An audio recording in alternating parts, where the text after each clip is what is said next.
দুই বউয়ের সোনা ও রূপার রান্নাঘর। মায়াপুর নামের একটা সুন্দর গ্রাম ছিল। সেই গ্রামে রাহেলা নামের এক বুড়ি মহিলা তার দুই বৌমাকে নিয়ে আর দুই ছেলেকে সাথে নিয়ে থাকতো। রাহেলার দুই বৌমাই ছিল অনেক বেশি সুন্দরী আর অনেক গুণী।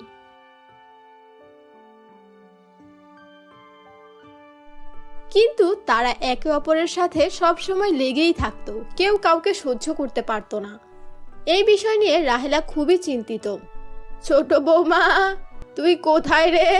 আমাকে এক কাপ চা এনে দে, মাথাটা খুব ব্যথা করছে, ভালো লাগছে না কিছু, চা খেলে হয়তো একটু কমবে। হ্যাঁ মা, এক্ষুনি নিয়ে আসছি, আপনি একটু অপেক্ষা করুন। হ্যালো বন্ধুরা, গল্পটি দেখার আগে তোমার নামটা কি সেটা কমেন্টে লিখে জানাও, আর হ্যাঁ, চ্যানেলটিকে সাবস্ক্রাইব করে দিও। কিছুক্ষণ পর মিতা তার শাশুড়িকে যেয়ে চা দিয়ে আসে। চা খেয়ে মিতার শাশুড়ি বলে, বৌমা, চাটা বেশ মজা হয়েছে, আমার মাথা ব্যথা যেন নিমিষেই ভালো হয়ে গেল। তোর হাতের চা আমার সব সময় ভালো লাগে। হ্যাঁ, এখন তো আপনার ভালো লাগবেই, আপনার ছোট বৌমা বানিয়েছে না, এই জন্য তো মজা হয়েছে। আমি বানিয়ে দিলে তো আপনার কাছে বিষাক্ত লাগে। এমন কথা কেন বলছো বড় বৌমা? তোমার সব রান্নাই ভালো হয়, কিন্তু ছোট বৌমার হাতের চাটা একটু অন্যরকমই হয়, বেশ মজার হয়। কাকে কি বলছেন মা? ও কি কখনো মানবে নাকি? আমার হাতের চা ভালো এই শুনেই তো ও জ্বলুনিতে বাঁচতেছে না, আবার আপনি প্রশংসা করছেন চায়ের। থাক মা, ওকে কিছু বোঝাতে হবে না। ছোট বউ ছোটর মতোই থাকবি, এত পাকা পাকা কথা কেন বলছিস? হ্যাঁ, আমি কি তোকে কিছু বলেছি নাকি? আমি মায়ের সাথে কথা বলছি। মায়ের সাথে কথা বলছেন ভালো কথা, আমার চায়ের ব্যাপারে কেন বলছেন? আপনি আপনার মতো অন্য বিষয় নিয়ে কথা বলুন। আরে আরে বৌমা, তোরা থাম রে থাম, একজন আরেকজনের গলার কাটা হয়ে গিয়েছিস দেখা যাচ্ছে। এভাবে চললে কি করে হবে বল? আপনি আপনার বড় বৌমাকে বলুন মা, আমি তো কিছুই করিনি, ওই তো এসেছে আমার সাথে ঝগড়া করার জন্য।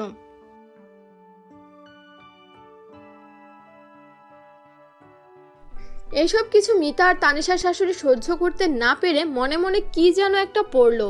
তখনই সেখানে একটা পরী হাজির হয়ে গেল। হ্যাঁ বলুন বুড়িমা, আপনার কি কোনো কিছু প্রয়োজন? আমি আপনাকে কিভাবে সাহায্য করতে পারি? তারপর বুড়িমা তার দুই বউয়ের ব্যাপারে সমস্ত কিছু বলল। এসব শুনে পরী বলল, আচ্ছা ঠিক আছে বুড়িমা, আপনি কোনো চিন্তা করবেন না, আমি এই বিষয়টা দেখছি। তখন পরীটা তাদের রান্নাঘরে গেল, যেখানে যে তাদের রান্নাঘরটা জাদু দিয়ে জাদুর সোনা ও রূপার রান্নাঘর বানিয়ে দিল। এরপর বুড়িমার কাছে এসে বলল, তোমার আর কোনো চিন্তা নেই বুড়িমা, আমি তোমাদের রান্নাঘরটা জাদু দিয়ে সোনা আর রূপার রান্নাঘর বানিয়ে দিয়েছি। আজ থেকে ওরা যে সেই রান্নাঘরে যাবে বা রান্না করুক না কেন, তাদের মন মানসিকতা অনেক ভালো হয়ে যাবে, আর ধীরে ধীরে ওরা দুজন একে অপরের সব থেকে ভালো বান্ধবী হয়ে যাবে, আর কোনোদিন ঝগড়াও করবে না।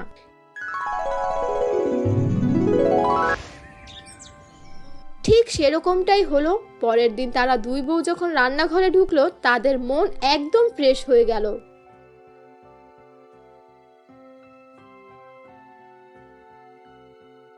ছোটু, দেখ আমাদের রান্নাঘরটা কি সুন্দর লাগছে, আর এখানে এসে আমার মনটা কেমন যেন হালকা হয়ে গেল রে। আমার মনে হচ্ছে যে আমি তোর সাথে এতদিন অনেক অন্যায় করেছি, তাই না? তুই আমাকে ক্ষমা করে দিস রে ছোটু, আমি আর কখনো তোর সাথে ঝগড়া করব না। কি বলছেন? আপনি আমার বড়, আপনি আমার থেকে ক্ষমা কেন চাইছেন? ভুল তো আমি করেছি, আপনি আমাকে ক্ষমা করে দিন। এভাবে সেই রান্নাঘরে প্রবেশ করার সাথে সাথে তারা দুজন দুজনের ভুল বুঝতে পারে আর একে অপরের কাছে ক্ষমা চায়। তারপর থেকে তারা দুইজন মিলেমিশে জাদুর সোনা ও রূপার রান্নাঘরে রান্না করে, আর এভাবেই তাদের মধ্যে ভালো একটা সম্পর্ক তৈরি হয়ে যায় আর একে অপরের কলিজার টুকরা হয়ে যায়। তাদের এই মিলের কারণে পুরো ঘরে শান্তির মোহ ছড়িয়ে পড়ে। বুড়িমা এসব দেখে অনেক বেশি খুশি হয়ে যায়, আর এভাবেই তাদের দিন হাসি খুশিতে কাটতে থাকে। তো বন্ধুরা, কেমন লাগলো তোমাদের আজকের এই গল্পটি যদি ভালো লেগে থাকে আমাদের চ্যানেলটিকে সাবস্ক্রাইব করে দিও। আর তোমার নামটা কি কমেন্ট বক্সে অবশ্যই লিখে জানিও। আল্লাহ হাফেজ, দেখা হবে নতুন কোনো গল্প নিয়ে।